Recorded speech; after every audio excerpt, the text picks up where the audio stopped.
সূরা আসরে আল্লাহ সুবহানাহু ওয়া তাআলা তিনি বলছেন ওয়াল আসরি,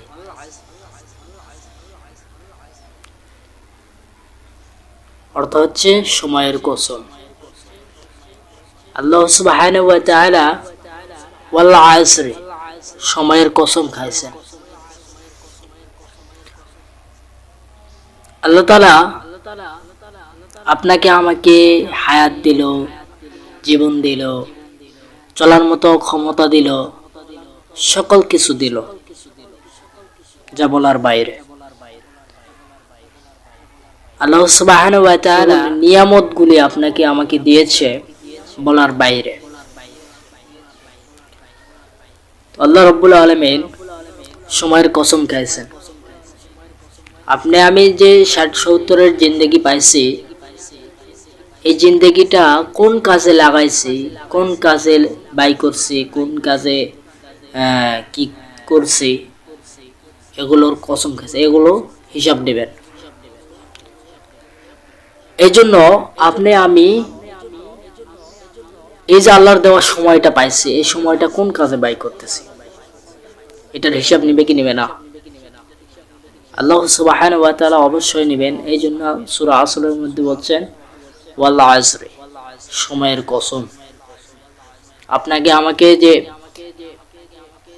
৬০-৭০-এর যে জিন্দেগি দিল, এই জিন্দেগির হিসাব আল্লাহ রাব্বুল আলামিন নেবেই।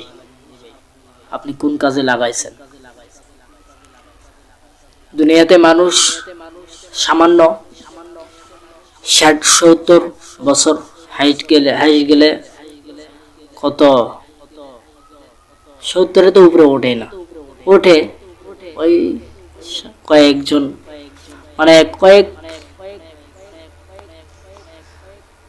মানে সামান্য কয়েকজন ওঠে ৬০-এর উপরে, ৭০-এর উপরে। এছাড়া ৪০, ৪৫, ৫০, ৫৫, ৬০ এ পর্যন্তই। এত হয়ে গেলেই তারা মৃত্যুবরণ করে, ঠিক কিনা কন? তো এই জীবনটা আপনি কোন কাজে লাগাইছেন? এই যে সামান্য এই যে ৬০-৭০-এর জিন্দেগি পাইছেন, এই সামান্য এই জিন্দেগিটা আপনি কোন কাজে লাগাইছেন? এই জন্য আল্লাহ তাআলা বলছেন কসম, ওয়াল আসরি, সময়ের কসম। এই যে সময়টা পাইছেন, আল্লাহর দেওয়া সময়, এই সময়ের হিসাব আল্লাহ নেবেন। আজকালকার দেখা যায় যুবক ভাইয়েরা, তারা চলে যায় এরকম ফাহিশা কাজে লিপ্ত হয়, বিভিন্ন ফাহিশা কাজে, বিভিন্ন কি ফাহিশা কাজে লিপ্ত হয়, যেগুলো ইসলামে নেই। ইসলামে যেগুলো নেই ওগুলো কাজে বেশি করে, ওগুলো কাজ বেশি করে। এই যে সামনে আসতেছে happy new year, happy new year, নতুন বছর। তারা এই সামনে মাস থেকে প্রস্তুতি নিচ্ছে যে সামনে মাসে এরকম আমরা হ্যাপি নিউ ইয়ার, এই দিনে আমরা পিকনিক পালন করব। আরে বেটা, তোর হায়াত যদি ওই হ্যাপি নিউ ইয়ার ওই দিন না আসতে যদি তুই মারা যাস, তাহলে তুই নিয়তটা কেমন করে রাখছিস? ফাহিশা নিয়ত, পিকনিক পালন করবে। ওই দিন কি করবে? বক্স নিয়ে আসবে, কয়েকজন বন্ধু মিলে আড্ডা দিবে এবং মক্তারিগুলো খাবে, বিভিন্ন ফাহিশা কাজে লিপ্ত হবে। এই চিন্তা তাদের ব্রেনটে আছে। তো এই এক ফাহিশা চিন্তা নিয়ে আসে, মৃত্যু সকলের হবে, মৃত্যু থেকে পলায়ন করতে পারবেন না। আপনি ওই হ্যাপি নিউ ইয়ার আসতে আসতে আপনি হঠাৎ করে মৃত্যুবরণ করছেন, তাহলে এই ফাহিশা চিন্তা নিয়ে আপনি মারা যান, যদি মারা যান তাহলে আপনার অবস্থা কেমন হবে বলেন? ফেরেশতারা ডান্ডা নিয়ে বসে আছে, তুই দুনিয়ার জমিনে এই ফাহিশা চিন্তা নিয়ে বসে আছিস। এই জন্য আমার যুবক ভাইয়েরা, আপনারা এই ফাহিশা চিন্তাগুলি বাদ দেন। এই হ্যাপি নিউ ইয়ার আসতে আসতে হঠাৎ মানে হ্যাপি নিউ ইয়ার আপনি পাইতে কি না পাইতে যদি মৃত্যুবরণ করেন, তাহলে এই ফাহিশা চিন্তা নিয়ে কবরে গেলেন। তখন আপনাকে কবরে যদি প্রশ্ন করা হয় মান রব্বুকা, তুমি কি বলবেন? হ্যাঁ, কি বলবেন বলেন? এই জন্য ফাহিশার চিন্তাগুলি বাদ দেন, ফাহিশার চিন্তা। আল্লাহ সুবহানাহু ওয়া তাআলা সকল যুবক ভাইদেরকে বোঝার তৌফিক দান করুন, আমিন। আল্লাহ সুবহানাহু ওয়া তাআলা পরের আয়াতে বলছেন, ইন্নাল ইনসানা লাফি খুসর, নিশ্চয় মানুষ ক্ষতিগ্রস্তের মধ্যে রহিয়াছে, ক্ষতিগ্রস্তের মধ্যে রহিয়াছে। ওই মানুষগুলি রহিয়াছে তারা দিনকে বাদ দিয়ে দুনিয়া নিয়ে ব্যস্ত। আল্লাহ তাআলার পথে থাকতে হবে, আল্লাহ তাআলার দিন অনুযায়ী চলতে হবে। আল্লাহ রাব্বুল আলামিন আপনাকে আমাকে দুনিয়ার জমিনে পাঠাইছে, দিন অনুযায়ী চলতে হবে। দুনিয়া নিয়ে ব্যস্ত, এই যে আপনারা দুনিয়া নিয়ে ব্যস্ত আছেন, আপনারা একবার কি চিন্তা করছেন যে আল্লাহ রাব্বুল আলামিন আপনাকে আমাকে পাঠাইছে, আপনাকে আমাকে কত সুন্দরভাবে সৃষ্টি করছেন, দুনিয়ার জমিনে পাঠাইছে, কিসের জন্য পাঠাইলো? একবারও কি চিন্তা করছেন আল্লাহ রাব্বুল আলামিন আপনাকে আমাকে কিসের জন্য পাঠাইলো? আল্লাহ রাব্বুল আলামিন আপনাকে আমাকে এটার জন্য পাঠাইলো যে দুনিয়ার জমিনে কোনো বান্দা যদি পরীক্ষা দেয়, সামনে এসএসসি পরীক্ষা, আমাদের এসএসসি পরীক্ষা আমাদের নেই বলি, তো এখন তো টেস্ট হচ্ছে, আগামীতে আমাদের ফাইনাল এপ্রিলে। আপনারা দোয়া করবেন আমার জন্য, আমি যেন পাস করতে পারি। তো মূল বিষয় হচ্ছে এই যে আমি 10টা বছর কি করলাম, 10টা বছরের ফলাফল তখন পাবো যখন এই ফাইনালটা দিব। তারপর এই 10টা বছর আমি কিভাবে কি করে লেখাপড়া কিভাবে করলাম, মানে কোন পদ্ধতিতে কতদূর এগোলাম, এটা পরীক্ষা হবে, হওয়ার পরে রেজাল্ট হবে। তেমনি ভাবে দুনিয়ার এই পরীক্ষা সিস্টেম, এই পরীক্ষার মধ্যে দিয়ে বোঝেন এই পরীক্ষা দুনিয়ার যে এই সামান্য এসএসসি, এই যে টেস্ট দিচ্ছি সামনে এসএসসি, এই 10টা বছর ক্লাস 1 থেকে শুরু করে ক্লাস 10 পর্যন্ত আমি কতদূর জ্ঞান অর্জন করতে পারছি, এটার ফলাফল ফাইনালে। তেমনি ভাবে আল্লাহ রাব্বুল আলামিন আপনাকে আমাকে দুনিয়ার জমিনে পাঠাইছে আল্লাহর গোলামি দাসত্ব করার জন্য, এবং দিন কিভাবে দিনদার হয়ে চলতে হবে এবং দিন প্রতিষ্ঠিত করা লাগবে, দিনের পথে থাকতে হবে, হক পথে থাকতে হবে, এটা চিন্তা ফিকির করতে হবে। এগুলো বাদ দিয়ে ফাহিশা চিন্তা নিয়ে ব্যস্ত। তখন ওই কাল কিয়ামতের ময়দানে আপনার যখন হিসাব নেওয়া হবে, তখন আপনি কি বলবেন বলেন? এই দুনিয়ার এই পরীক্ষা সামান্য, এই যে সামনে এসএসসি ফাইনাল, আমরা এতেই আমরা টেনশন করতেছি সামনে পাস করব না ফেল করব, এই চিন্তা যখন করতেছি, তেমনি করে আমি কত দূর, আমার বয়স 19, আমি 2007 সাল থেকে 2025 সাল পর্যন্ত আমি কতটুকু নেক আমল করতে পারলাম, এতটুকু আপনি চিন্তা ফিকির করেন। 2007 সালে জন্মগ্রহণ করেছি, তো 2007 সাল থেকে 2025 সাল পর্যন্ত আমি কতটুকু আমি নেক আমল করছি, এটা চিন্তা ফিকির করতে হবে। তো আপনার বয়স কত? মনে করেন 26, আপনি ওই 26টা বছর আপনি কি দিন কতদূর পর্যন্ত আমল, মানে কতদূর পর্যন্ত নেক আমল করছেন, একটু চিন্তা ফিকির করছেন? এগুলো নিয়ে ভাবতে হবে। এই সামান্য ফাইনাল দেওয়ার জন্য, এসএসসি ফাইনাল দেওয়ার জন্য টেনশন হচ্ছে, তাহলে কাল কিয়ামতের ময়দানে আপনারা আমার যখন হিসাব নেবে তখন আপনি কি করবেন তাহলে বলেন? এই চিন্তাটা করেন ভাই, আমি আশা করি এই চিন্তা যদি আপনারা করেন, আমি আশা করি আপনারা দিনের পথে আসতে পারবেন, দুনিয়া বাদ দিতে পারবেন। এই জন্য আমি বলবো আপনারা দুনিয়া বাদ দেন, দিনের পথে আসুন। এই দুনিয়া নিয়ে যারা ব্যস্ত আছে তারাই ক্ষতিগ্রস্ত।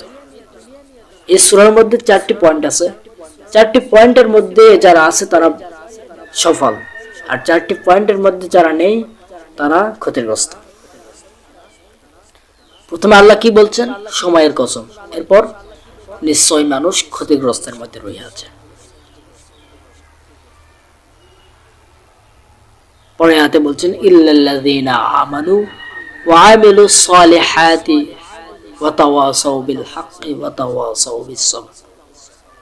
আল্লাহ রাব্বুল আলামিন বলছেন ইল্লাল্লাযীনা আমানু, যারা ঈমান এনেছে আল্লাহর প্রতি এবং ওয়া আমিলুস সালিহাত, সৎ কাজ করেছে। ঈমান আনতে হবে কার উপরে? আল্লাহর উপরে, এবং সৎ কাজ করেছে। ঈমান সৎ কাজ করেছে আল্লাহ রাব্বুল আলামিনের উপর, এবং হকের উপর অটল থেকেছে, হক কথাগুলি বলছে। এরপর কি?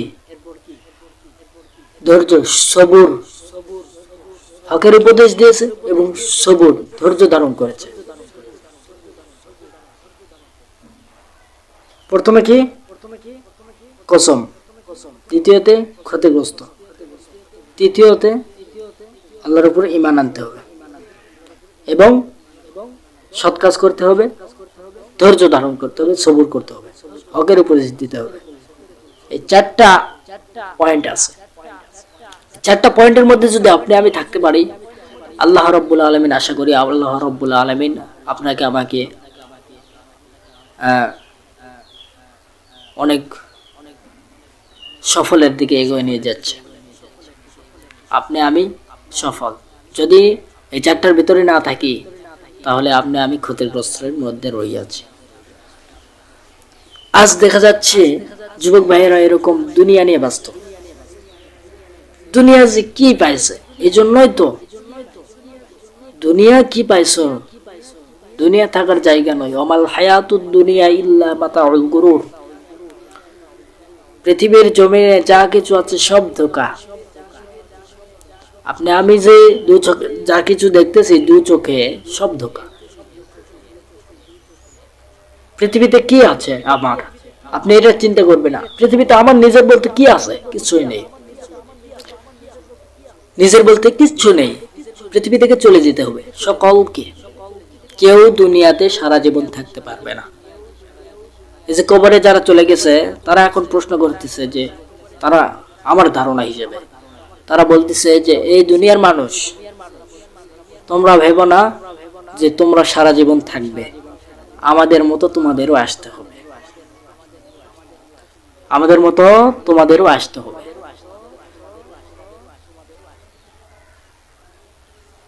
প্রতিদিন কবর ডাকে আপনাকে, আমাকে, সকলকে ডাকে। কবরের কথা যদি স্মরণ হয় তাহলে আমি আশা করি আপনি নামাজি হতে পারবেন। যে আপনি সর্বপ্রথম, মৃত্যুর পর সর্বপ্রথম ঘাটই হচ্ছে কি? কবর। এই কবর যদি পার হতে পারেন, আগামীতে রাস্তাগুলি আল্লাহ তাআলা হয়তো সহজ করে দেবে। এই জন্য আমি এটাই বলবো, আপনারা দুনিয়া বাদ দেন। দুনিয়াতে নিজের বলতে কিছু নেই, সামান্য জিন্দেগি এটা। আর এই জিন্দেগির কসম খাইছেন আল্লাহ। দুনিয়াতে নিজের বলতে কি আছে? কিছু নেই। সামান্য এই জিন্দেগি পাইয়া নিজেকে মনে করতেছে না ওই কি, টাকা পয়সা আছে, মনে করতেছে আমি বিশাল কিছু। কিচ্ছু নয়। আরে বেটা, তুই যেটা চিন্তা করছস, তোর সে বড় প্লেয়ারেরা টাকাপতি, কোটিপতি ছিল, টাকা আলে ছিল, তারা দুনিয়া থেকে চলে গেছে। তুই তো কি কোটিপতি, এক কোটিপতি তারা ছিল। তারা কি দুনিয়াতে এখন আছে? নেই। তুই সামান্য টাকা ইনকাম করতে পারিস, সামান্য কিছু টাকা ইনকাম করতে পারিস বলে নিজেকে হেই প্রতিপন্ন মনে করিস? হ্যাঁ, টাকা আছে নাকি? টাকা আছে নাকি? দুনিয়ার জমিনে টাকা ছাড়া তার মূল্য নেই, পরকালে আখেরাতে তার নেকি ছাড়া কোনো মূল্য নেই। দুনিয়ার জমিনে টাকার বাহাদুরি দেখাইতেছ, তাই না? টাকার বাহাদুরি। সামান্য এই জিন্দেগি ভাইয়া নিজেকে মনে করতেছ সময় কি? হ্যাঁ, সামান্য এই জিন্দেগি পাইয়া সময় কি নিজেকে মনে করতেছ, তাই না? দুনিয়াতে তোর যদি টাকা থাকে, শুধু দুনিয়াই খাইলি তুই, কিন্তু দুনিয়াতেই তুই সম্মান পাইলি টাকার জন্য, পরকালে তোর নেকের জন্য তুই আফসোস কর। দুনিয়াকে নিয়ে আখিরাত বরবাদ না করো। দুনিয়ার জন্য আখিরাত নষ্ট করো না। ওটাই হচ্ছে আসল জিন্দগি। ওই জিন্দগির শুরু আছে, শেষ নাই। তুমি মনে করতেছ 8,000 টাকা, 14,000 টাকা, 20,000 টাকা, 30,000 টাকা ইনকাম করি সময় কি আমার থেকে কেউ আছে নাকি? বেটা, তুমি দুনিয়া নিয়ে ব্যস্ত আছো মিয়া। পরকালে কি করবা? নেকি নেওয়ার জন্য আফসোস করতে হবে। টাকা পরকালে নাকি? টাকা কবরে যাওয়ার সময় টাকা এরকম এক সাইডে রাখা, হ্যাঁ চলে যায়, ফেরেশতা মনে হয় লিবে, আল্লাহ রাব্বুল আলামিন মনে হয় টাকা নেবে। টাকার বাহাদুরি দেখাও, হ্যাঁ, টাকার বাহাদুরি দেখাও।